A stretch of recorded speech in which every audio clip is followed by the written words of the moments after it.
Cartridge Cowboys, we're back, baby. Back at it again. What's going on? What's going on, Travis? Hey, Thomas, not much, man. It's good to see you. Yeah, good to see you too. Where have you been? Man, I just took a vacation up to Tulsa, Oklahoma. Yeah. Just need to get away for a few days. You know, summer's over, so at my work, I could finally take some time off. Yeah. It's about time. So I just took a little 4-day vacay up to Tulsa, man. Had a great time. Tulsa, Oklahoma, Lord a state that, you know, they're okay. You see what I did there? Yeah. You see what I did there? All right. No, man, but hey, you went on some gaming quests. Yeah, I did. I was kind of doing some gaming here at the house while you were out there on the quest, and so we're just gonna we're gonna pump out another ep. And what'd you find on your quest? What'd you encounter on your journey up to Tulsa, Oklahoma? Well, found some video games. Okay, but the most important thing I saw was Poppy for the 14th time. Poppy for the 14th time. Lord knows. The one and only. Represent, man. She's not in a cult. No, I am. You are. Yes, I'm in a cult. You're a cult. Yeah. Led by Poppy, but we are in Texas, and I mean, we don't have to bring any of that up. Yeah, it's a kind of a sore spot. Too soon, dude. Too soon. But no, it was cool. I saw her at Kane's Ballroom. Super dope. It's a historic country venue. Been dying to go to a show. Oh, yeah. Perfect show to go to. Right. But so I went up there for that. But man, the gaming up there, it's so much better to find stuff in Tulsa than it is in Texas. Well, unless you're in North Texas.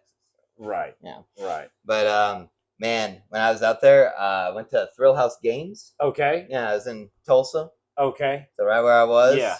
Take me back to Tulsa. Yeah, I'm too young to marry. I'm trying to live on Tulsa Talk time, about man. Play the hits. Yep, Lord knows. Lord knows. Yeah, but no, man. So that place was really cool. They actually had a Sega Genesis with the full attachment for the CD. Okay. And 32X. Nice. The Tower of Power. Yeah, dude. The Tower of Power. Yeah. But man, it was only like $300. Getting there. Yeah, I thought that was kind of a steal because isn't that Sega CD pretty expensive? The Sega CD is alone, I think, going for like $2 right now. Yeah. Something like that. $219. I don't have one.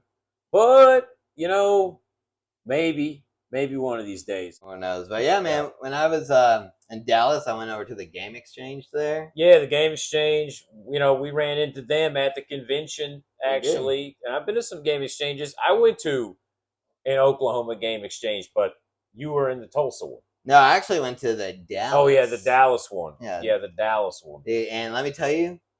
Yeah. That Game Exchange sucked. Right. Yeah, so that Game Exchange sucked. All they have are sports titles. And can we pause? Pause. Time out. About to have time out. Sports games. Now, in defense of sports games, this is pop quiz right here. Get your pen out. Let's go. Top sports games. I mean, there's sports fans out there. I mean, I know most of these gaming people like us, and I'm with you. A lot of these sports games are ass, but I want to give some credit to the sports games, just so Game Exchange has something to lean on. What you got some sports games for me? Dude, best sports game of all. Blades of Steel. Blades of NES. Steel. NES. God damn. They didn't have it. They didn't have it. No. Okay. But I'm gonna do I like whatever. This makes sense. This is a game I like. I have. This is NCAA 06 PS2. There's like literally 300 teams you can play as. Because there's like 120 FBS teams. Yeah. Then you get the 80 FCS teams, which our alma mater is in this game. Yeah. So Texas State University. Let's go Bobcats. Then you get historic teams. Then you get all the mascot teams where you get to freaking dress. You're like the whole team is just dudes in stupid ass mascot suits, and they're like 100 all stats. So like the best. Yes, dude. We should do a mascot showdown where you're like a stupid Syracuse has this big orange looking dude, and there's just a lot of great. Anyway, that's my sports game. Yeah. NCAA 06. Actually, I want to check that out. Yeah, it's not bad. Yeah, It's not bad. Yeah, we'll have to bring it over to the cabin. We're bringing it over to the cabin. Yeah, I want to get a CRT in here. Yeah, that'd be lit. Like a little 13er. Yeah. Something. Oh yeah, be good. Maybe one with a VHS player. Yeah, and we're not gonna get started on the VHS because we could get a whole video on that. And you know what I just picked up, and we're not going there. Right, maybe we'll put something here, and they can think that that's what I picked up. There we go. Yeah. So, Tulsa, Dallas, and then Fort Worth, and F-Dub Cowtown. Lord knows. Yeah, Lord knows. Man. I love Cowtown. Dude, I had a great time over there. Not just this amazing video game store I went to, right? But Martin House Brewing. Oh, Martin House Brewing. Yeah, and I'll say this: back when I used to drink, I would like the Salty Lady is one of their beers, and it's like a it's already dressed. When you pop the top, there's like sea salt in it. Yeah, it's like a mermaid on the side. Be a Pretty good beer. Yeah, I just picked like I said, different time. Lord knows, different time. Yeah, when I was there, I actually picked up a Ninja Turtles beer. Okay, it's called The Secret of the Booze. Okay, and it's like it was lit. Okay. But no, man. But the game shop I found there, game shop in Fort Worth, Found It Electronics, and that is Found It Electronics, top maybe 5 video game stores I've ever been to. Really, it's incredible. I saw you send a picture of 3 copies of Chrono Trigger in there. 3 copies of Chrono. Crazy, dude. I could barely find one anywhere. Yeah, maybe D-pad. Right, and you're an RPG guy. Yeah, you're in the group. You're the RPG guy. Yeah, and you know that's just a new thing over the past 2 years. I've been getting into RPGs, but I've been really sinking my teeth into it. It's been a lot of fun. I'm getting to catch a lot of classics because of it. Yeah. But I didn't pick up any RPG games while I was there. Okay. I did pick up for the GameCube Extreme G3. Extreme G3, baby. With Steve Vai, Joe Satriani on motorcycles. No, not that G3. Okay. No. But you have G. I have Extreme G1 on the 64. Oh, nice. And I'm a big fan. I like that it's pretty much kind of like Hydro Thunder on bikes. Exactly. And as a Super Hang-On fan, I'm down with the bike games. Come on, man. So let's go. Yeah, but I love that game as well. And this game is not very good. Not very good. But I only play about 20 minutes of it. I did a whole course, but you got to sink your teeth into it to figure it out. I mean, I just like that they kept it going. Just like this idea that there's these games on the 64. Nintendo's like, we need to get something on the Cube, but like the same thing, like Wave Race Cube or whatever the hell it is. Blue Ocean, Blue Ocean, something like that. I'm sure it's the same game. It basically is, but not as tight and everything. Okay. But you know what? It is cool to have Extreme G3. Extreme G3. Let's go. I also had no idea that game existed. So I'm still finding games that I didn't know about. And so it's not like I know every single game in a catalog. So I'm still learning new things, which is kind of cool. So I was surprised by that. I love the whole thing of like the lore of it. It's like, just getting Extreme G. And now you've got these other Extreme G games to go get. Yeah, what I mean? That kind of shit. So. Exactly. But then, not only Extreme G3, I picked up one of your favorite games of all time. What's that? Revenge of Shinobi in box. Let's go. Absolutely, yeah. I love Revenge of Shinobi. We got 2 copies here. Revenge of Shinobi is really the first magnum opus on the Sega Genesis, right? We're talking early titles, right? Launches like Ultra Beast, Super Thunderblade's not that great. Space Harrier 2 is pretty good, I guess. But, in 89, when this came out, the NES is out, right? This came out like before Mario 3. So this is really like an early 16-bit showcase of like, this is what 16-bit can do. These are explosions and all the magic powers you get. And again, we talked about Shadow Dancer in a previous episode. Revenge of Shinobi, just, I think, the most Sega Genesis game. You've got Yuzo Koshiro on the soundtrack. That's the same guy that did the soundtrack for the Streets of Rage games.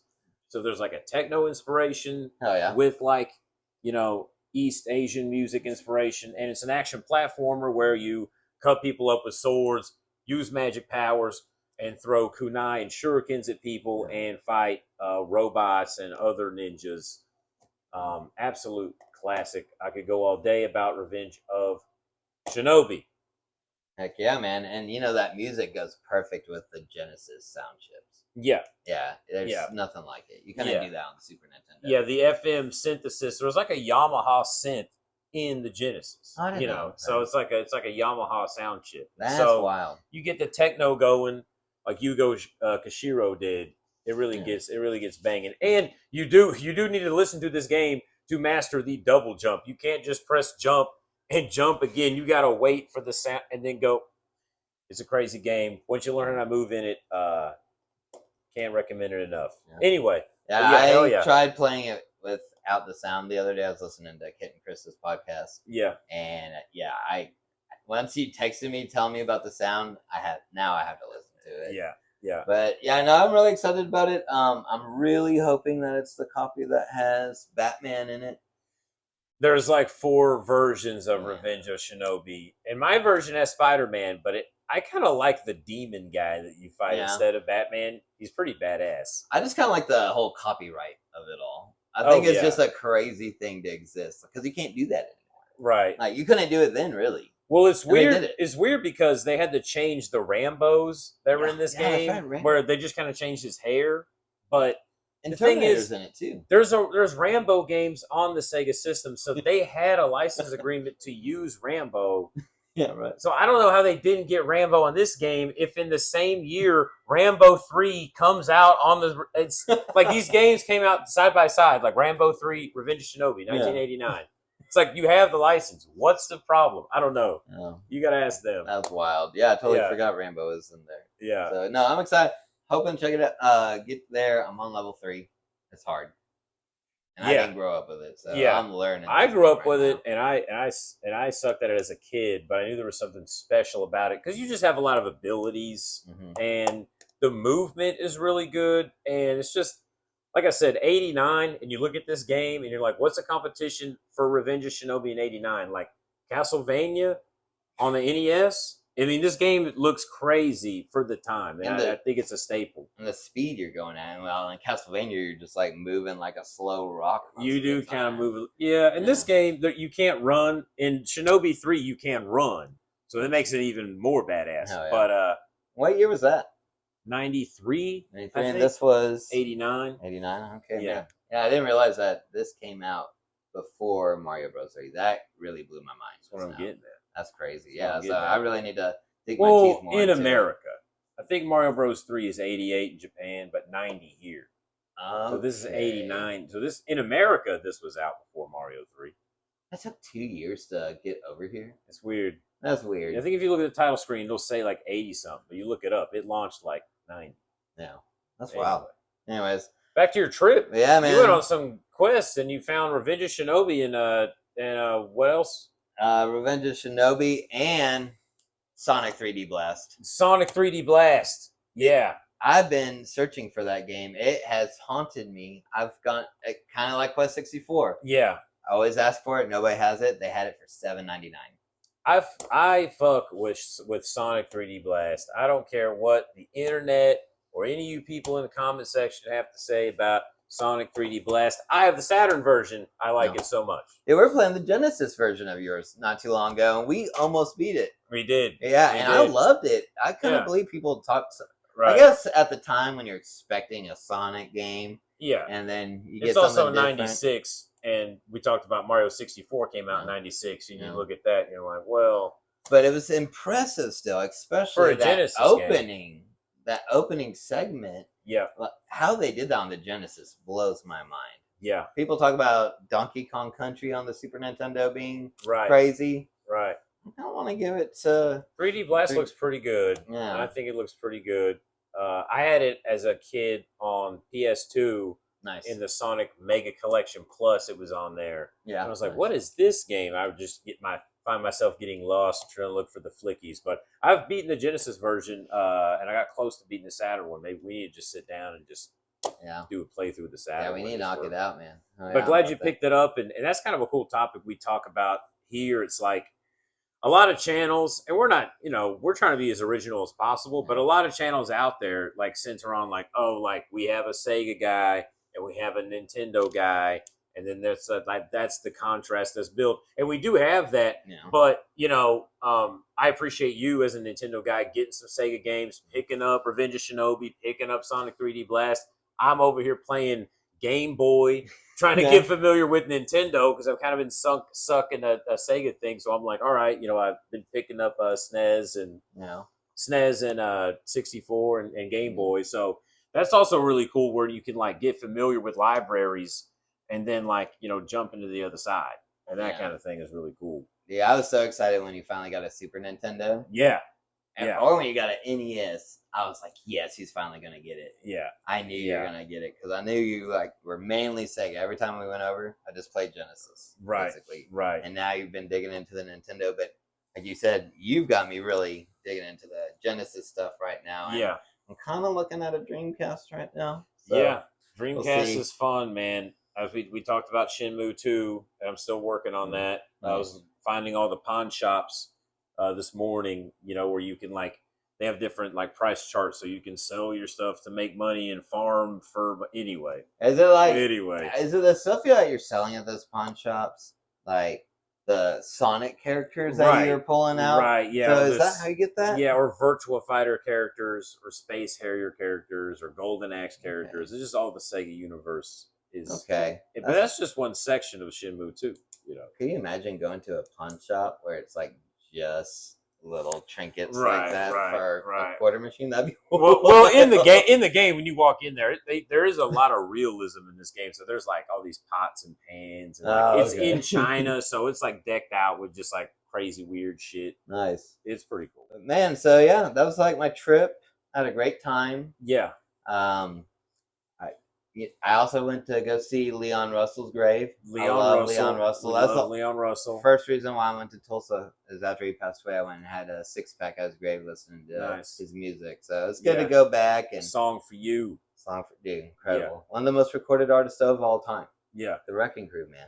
But saw him warm up for Bob Dylan one time. Nice. At the Whitewater Amphitheater. Oh yeah, dude. Cool. I was in the Navy when that show happened. I got to see him like 8 times. So my dad's seen him like 42 times or something. Wow. Like that. Yeah. So I grew up with him, love him. So I went up to that in the church studio he built. So I had a great time in Oklahoma. But man, so that's what I've been up to. What have you been up to while I've been gone? Yeah, but you've been gone, and so like my thing is, I'm a busy guy. I do this. I go to work. I do cowboy and we're doing whatever I'm up to, music stuff. I play music in some bands or whatever. And so I try to carve out time to game. Yeah. And that's kind of my thing, is like try to make it's like, I'm going to beat this game today, or I'm going to do this and get this far. And so I picked up at one of our favorite places to go retro game shopping, our buddies at the D-Pad. Yeah. Long live the D-Pad, New Braunfels, Texas. We'll just leave it at that.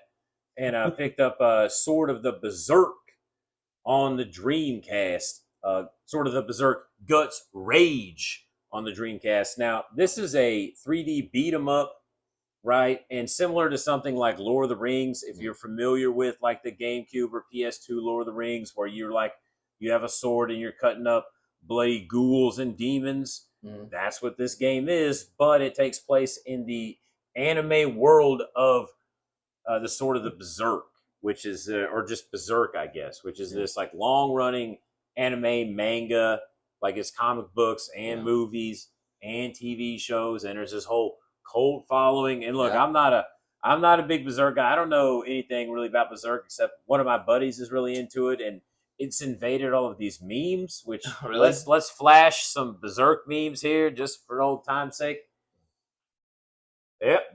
Yeah, I don't get it. Anyway, it was a great game. There was some really cool, almost like survival horror kind of vibes, because it was all about this, like, he approaches this village, and the village is infected with like a disease, but it's a disease from a plant, and there's these like supernatural plants that make people into zombies, and they start growing like branches out of their shit, and you gotta like cut them up with the sword. That's pretty much most of the game. Oh, it's bonkers. And I'll say this much: there's like as much cutscenes in this game as something like a Shenmue game. I was sitting there. I'm not fucking with you. It was like 20 minutes. I'm just sitting there like holding my controller. You're like listening to the Dreamcast. The Dreamcast is a loud console. It's like,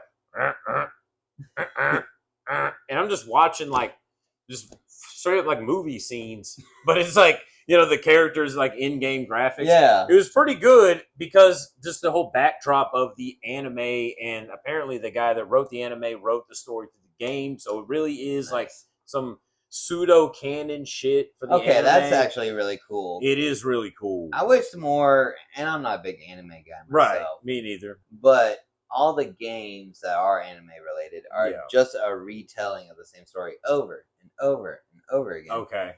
Like I would love to play a One Piece game, and I've played a few, but you're always starting at the same spot because it's just retelling the story every time. Yeah, so it'd be cool to have an original story made for a game. That's what this is. That's cool. Yeah. I think the only other game I know like that is like Tenchi Muyo games from Super Nintendo and PlayStation 1, and you had to get a hack ROM just to play it in English. Just playing it. Yeah, that's a big problem with a lot of the great RPGs, especially we talk about this thing.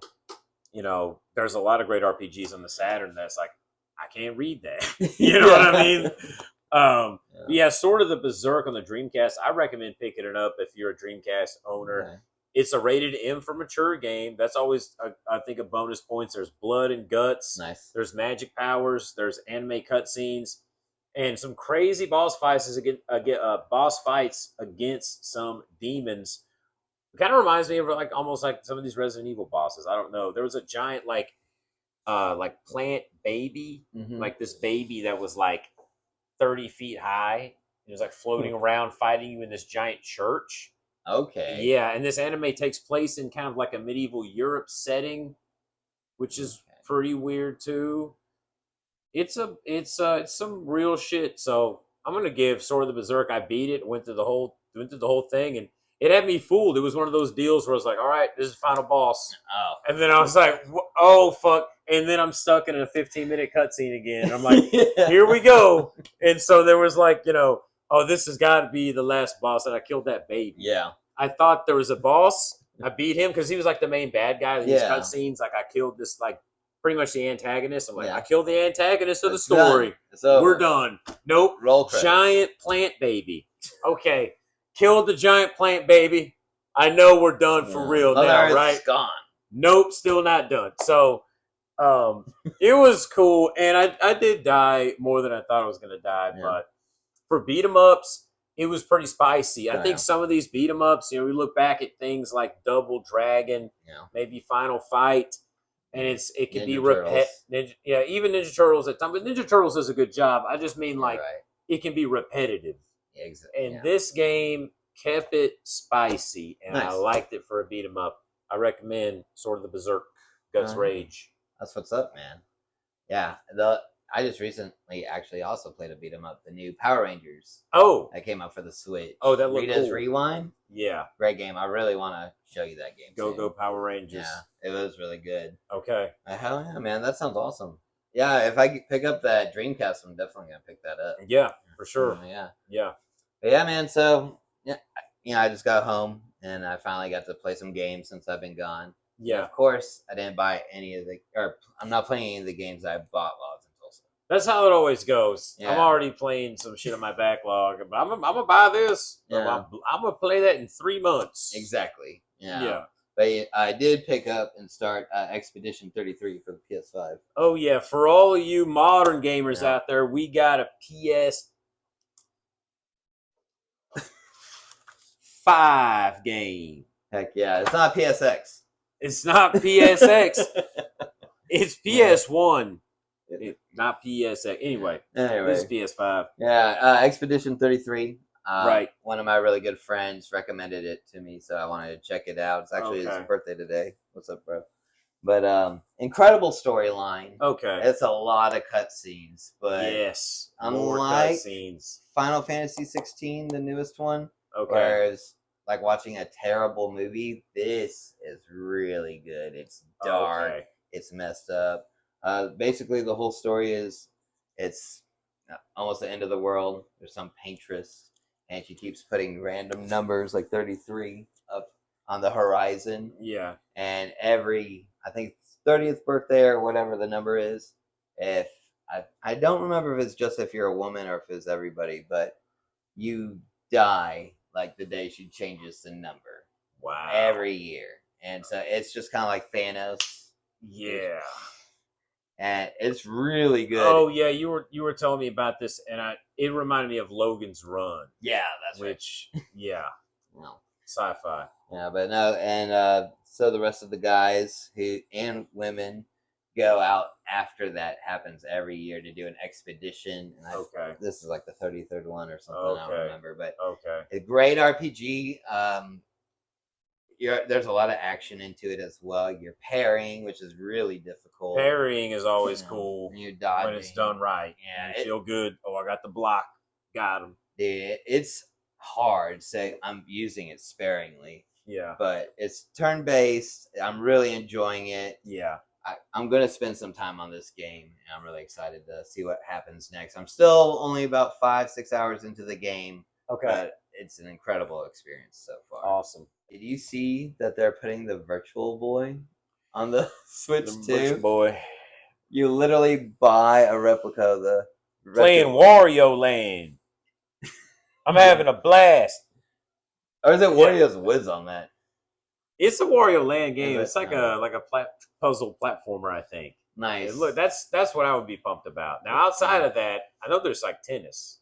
That looks all right. I saw this like boxing game that looks pretty cool on it, but it doesn't look like Virtual anything. Boy Punch Out. I don't think it's Punch Out, and it certainly isn't. Mike Tyson's Punch Out. Right. But I want to check it out. But the crazy thing is, it's like $100 for this plastic replica. Okay. Of the Virtual Boy that you just slip your Switch 2 screen and then you got to pay a service for the Virtual Boy as well. And you can only play it with one of those or like a $25 like cheap like piece of cardboard. You're looking at $125 to play the Virtual Boy in 2025. $100 or $25, depending on how cheap you want to be. But I'm gonna get the replica. I'm gonna spend $100. Okay. Yeah. Okay.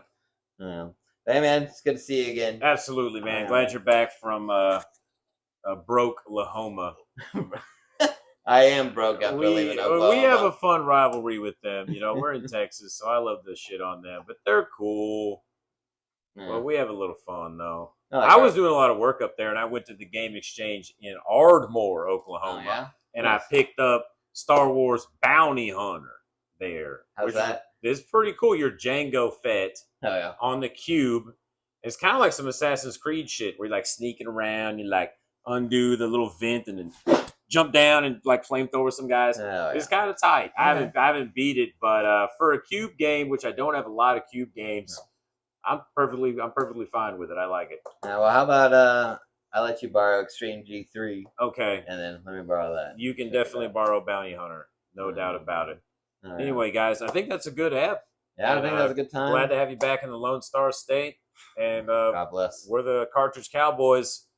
Bless up. And see you next time.